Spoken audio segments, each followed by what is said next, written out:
Hi, good afternoon. My name is Cam McCarthy. I'm the past chair of the Trainee Advocacy Committee of the Council of Hypertension. It's my pleasure to be with Dr. Daniel Fehrenbach, postdoctoral fellow at Indiana University and a finalist for the Stephanie Watts Career Development Award. Hi, Daniel. How are you doing? Hi, I'm doing well. Thank you for having me. Yeah, you're welcome. Would you mind giving the audience a little bit of background about your study and how this is going to promote your career transition? Of course. So my research is focusing on this acute form of heart failure called Takotsubo cardiomyopathy. A lot of people might have heard this as broken heart syndrome. And so in human populations, these are mostly women who come into the hospital feeling like they're having a heart attack, but it doesn't look like they're having a heart attack when they do imaging studies on the heart. And so it's interesting because the heart takes on this very interesting shape that looks like an octopus trap.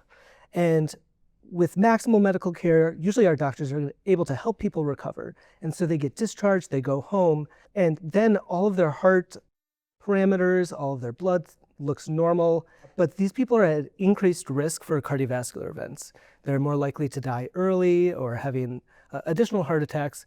But what my research is looking at is why these people might have an increased chance of having high blood pressure or hypertension. So you mentioned this is only mainly females. Are you looking at patient populations solely, or are you doing combination patients and animals? Do you mind elaborating? Some of my work is looking at some human data, but a large portion is using preclinical models using mice to model what happens in the human, but in a way that we can more mechanistically decipher what is going on. So how are you inducing hypertension and those? Yes, so this form of heart failure is associated with either a physical or more likely an emotional stressful event. And so a surge of something like adrenaline. So we're going to model that using a catecholamine overdose. So this is one of those stress hormones that goes throughout our body. And so we can give the mice this overdose of this stress hormone, and it induces these heart failure phenotypes. So you're looking at the immune profile as well within these mice and these patients. Do you mind elaborating on which immune pathways you might be interested in looking at? Yeah, of course. So during an event, there's this recruitment of our immune cells to our heart, to this tissue that's going under some kind of injury. And we need our immune cells to come and help preserve the tissue and keep the integrity. But what we see is that if these immune cells stay around a little too long, it can actually start to cause damage that we didn't anticipate. And different forms of our immune system are able to keep this immune response going through a term called memory. And so we have two parts of our immune system. We have the adaptive immune system. These are cells that are like T cells and B cells, and they have a very specific way of remembering how to respond to something. But there's the other half of our immune system, which is the innate immune system. And these are cells like macrophages, monocytes, natural killer cells. And it turns out they have a unique way of remembering if something should be pro or anti-inflammatory. And so some of my research is looking into how the cell type macrophages, which are often thought of clearing debris away from injured tissue, and how those cells remember an inflammatory event and may respond to a greater degree to future stimuli.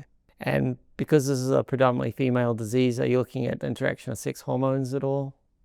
That is something that I would eventually like to look at. There has been very little research done into why this predominantly affects women. I think it'll be a very difficult thing to parse out, but I am excited to look into it in the future. And how do you think the Stephanie Watts Award and its associated prize is going to be able to propel your independent career? When we normally look at different ways of measuring blood pressure, in humans we often use a cuff around the arm. Sometimes in mice we can use a very similar type cuff, but it goes around the tail, and it functions very similar to the way we do it in humans. The Stephanie Watts Award primarily sponsors this equipment which allows for measuring blood pressure in conscious mice that are importantly unrestrained. So as I had mentioned, this form of cardiomyopathy is related to stress. And so when we want to measure blood pressure in a mouse, we have to restrain him to keep him still or her still. And that is a significant confounder. When I'm trying to look at the interplay between this stressful event and then blood pressure, I can't be stressing the mice out in a way that is not related to the disease itself. Yeah, and the TAC committee is sincerely appreciative of the continued support by DSI for this award and the associated prize. Thank you so much for your time here today. I wish you all the best in the final, and I hope everything goes well for your independent career regardless of the outcome. Thank you so much for having me. You're welcome.